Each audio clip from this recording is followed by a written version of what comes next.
أو كما قال عليه الصلاة والسلام মারকাজুল কোরআন মাদ্রাসার হেফজ সমাপনী ছাত্রদের দস্তারে ফজিলত ও অভিভাবক সম্মেলনে আগত সম্মানিত মেহমান বিন্দু ছাত্রবৃন্দু আসাদুল সবাইকে আন্তরিক মোবারকবাদ জানাই এই জন্য যে আপনারা একটা দ্বীনি মজলিসে দ্বীনি মাহফিল একত্রিত কোরআনের মাহফিল একত্রিত হয়েছেন। সবাই আমরা বলি আলহামদুলিল্লাহ। এই মাদ্রাসাগুলো হচ্ছে কোরআন হাফেজ গড়ার কারিগর ফ্যাক্টরি। এখান থেকে কোরআন হাফেজরা বের হয়, হাফেজ সম্পন্ন করে। যারা অভিভাবকরা এখানে একত্রিত হয়েছেন, অভিভাবক এবং অভিভাবকগণ, আপনারা তো নিয়মিত মাদ্রাসায় আসেন, খোঁজ খবর রাখেন, দেখেন এই বাংলাদেশে যে পদ্ধতিতে একজনখানা পরিচালিত হয় এরকম পদ্ধতিতে বিশ্বের কোথাও একজনখানা পরিচালিত হয় না। হাফেজ প্রত্যেকটি দেশে আছে, কিন্তু বাংলাদেশে যে নিজাম যে পদ্ধতিতে একজনখানা চলে খুব কঠিন,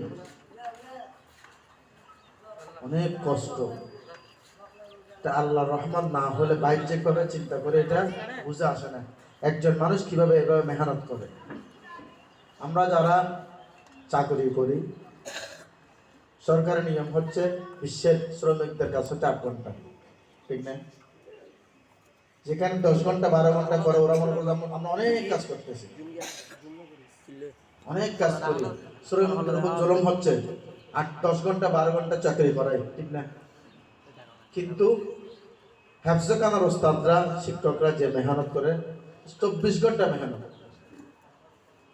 কিভাবে আপনারা তো জানেন, 3:30 4টা সেহরির সময় উঠে, ঠিক না? ফজর নামাজের আগে সবক শেষ করতে হবে, তাহলে অটোমেটিক 1.5 ঘন্টা 2 ঘন্টা আগে উঠতে হয়। এটা মাদ্রাসা কর্তৃপক্ষ বলতে হবে না, ওস্তাদ নিজেই উঠে যাবে।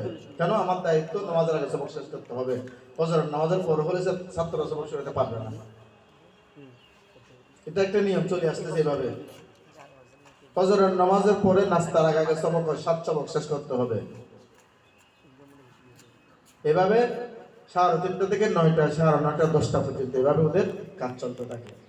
মাঝখানে নামাজের বিরতি 8 ঘন্টা নাস্তা করে, এরপর 9:30 বা 10টা ছুটি হয়। বাচ্চাদের ছুটি হয়, লেখাপড়া বন্ধ, কিন্তু ওস্তাদের ছুটি হয় না। কেন? ওস্তাদ বাচ্চা কোন বাচ্চা গোসল করছে, কোন বাচ্চা করে নাই, নাস্তা খাইছে কিনা, গোসলখানা দুষ্টামি করতেছে কিনা, এগুলো ওস্তাদরা নিগরানি করে। কেন? ওস্তাদ যখন একজনখানে না থাকে, বাহিরে চলে যায়, দেখা যায় ওরা দুষ্টামি করে হাত ভাঙে ফেলবে, পা ভাঙে ফেলবে, মাথা ফাটে ফেলবে, এরকম হয় না? স্বাভাবিক। ওস্তাদ রুমে থাকলেও ছাত্ররা সজাগ, ওস্তাদ আছে, দুষ্টামি করবে না। তাহলে ওস্তাদের মেহনত, ওনাকে ডিউটি শেষ হয়েছে, বাচ্চাদেরকে 10:30 বা 10টায় ঘুমাই দিছে, এরপর ওস্তাদও ঘুম আসতেছে, দেখেছে দুজন ছেলে ফিস ফিস করে কথা বলে, এই কথা বলো কে? বিরক্ত হয় না? আমাদের বাচ্চারা যখন 1 মাস 2 মাস পর বৃহস্পতিবারে ছুটি দিয়ে মাদ্রাসা থেকে শনিবারে চলে আসে, একটা বাচ্চা নিয়ে যখন 2 দিন যখন আমরা বিরক্ত হয়ে যাই, ঠিক না? ওস্তাদদেরকে ফোন করে হুজুর বাড়িতে আসার পর 2 দিন একবেলা নামাজও পড়ে নাই, কোরআন শরীফ তো ধরেও নাই, খানার জন্য ওকে ভাই নাই, কি করে? মাসে 2 দিন আপনার জন্য বাড়িতে পাঠাইছে, আপনার একটা ছেলে, আপনার ছেলে, আমরা বিরক্ত হয়ে যাই, ঠিক না? আপনার দায়িত্ব কি ছিল তখন? শুধু নামাজ পড়ানো, সকালবেলা বিকালবেলা কিছু কোরআন শরীফ তেলাওয়াত করবে, খানা খাবে, সবক শোনানো। তো বাড়িতে সবক শুনে, মা বাবাকে সবক শুনে, 7 সবক শুনে, ইসলাম আরা শুনে, এগুলো শুধু খানা খাবে, নামাজ পড়বে। এটাও যখন শনিবার আসে জিজ্ঞেস করি, আপনার কয়েকটা নামাজ পড়ছেন 2 দিনে? 1 ওয়াক্ত পড়েন, বা জুমার নামাজ পড়ছে, ঠিক না? আমার সন্তান আমি 2 দিনের জন্য বাড়িতে আসছে, এই 2 দিন শিডিউল অনুযায়ী আমাকে সব চালাতে পারি নাই, অথচ মা বাবা 2জন আছে বাড়িতে। কিন্তু এই ওস্তাদরা 24 ঘন্টা পুরো মাস দেখা যাবে যে একদিনও 1 ওয়াক্ত নামাজ কাজা হয়নি, আলহামদুলিল্লাহ, ঠিক না? পুরো মাস মাদ্রাসা ছিল, 1 ওয়াক্ত নামাজ ওর থেকে ছুটে নেই, আলহামদুলিল্লাহ। একদিনও গোসল বাদ যায় নাই, এক বেলা এমন হয় না যে খানা খাই না ঠিক টাইমে, ঠিক টাইমে খানা খাইতে বসে গেছে আবার ঠিক টাইমে উঠেও গেছে।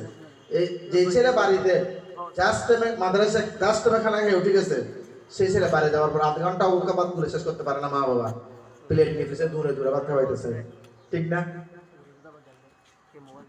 এরপর যখন পড়তে বসে, পড়াশোনাতে আসে না, কৌশল করে তুমি আমার সামনে আসে বসো, দুজনে কথা বলতে চাই, তুমি এখানে চলে আসো। উস্তাদ পড়াশোনার জন্য এক মন এক দিন পড়াটা শুনতে পারে না, কেন? আমি শুধু একটা দুইটা নিয়ে ব্যস্ত থাকলে ওরা দুষ্টামি করবে বসে বসে। পড়াও শুনতে হবে, ওদেরকেও দেখতে হবে। এরপর আসর পর্যন্ত গেছে, আসরের আগে আগে সবক ফারা ফিসলা ফারা শুনে শেষ করছে, আবার সবক নাজারা শুনতে হয়েছে, সবক বুঝা দিতে হয়েছে, ঠিক না? আসরের পরে বাচ্চারা মাঠে খেলতেছে, ওইখানে ওস্তাদ তত্ত্বাবধান করতে হচ্ছে, নিগরানি করতে হচ্ছে, না হয় একজনের সাথে একজন ঝগড়া লাগে যাবে, একজনের সাথে একজন পা ভাঙে ফেলবে, একজনের ঢিল মারি দিবে, ওস্তাদ চেয়ার নিয়ে বসে আছে সব শান্ত অটোমেটিক। এইভাবে মাগরিব পর্যন্ত, মাগরিবের আগে উঠে দিতে হবে, উজু করে দিতে হবে, নামাজের জন্য তৈরি, মাগরিবের পর আবার সবকের জন্য সবকগুলো ইয়াদ করাইতে হবে, যারা শুনানির ছেলে থেকে দাওরের ছেলে থেকে তাদের ফিসাব করা শুনতে হবে। এভাবে করতে করতে 10টা বাজিয়ে যায়, তাদেরকে তারপর খানা খাইতে হবে, ঘুমাইতে হবে। ঘুমের মধ্যে অনেক সময় দেখা যায় একটা 10টা 12টা বাজে হঠাৎ একটা শব্দ হয়েছে, ওস্তাদ ঘুম থেকে উঠে গেছে, কেন? ওনার ঘুমের মধ্যে ডিউটি, ওনার হঠাৎ মনে হচ্ছে কিছু হয়েছে কিনা, অ্যাক্সিডেন্ট করলো কিনা, আওয়াজ থেকে।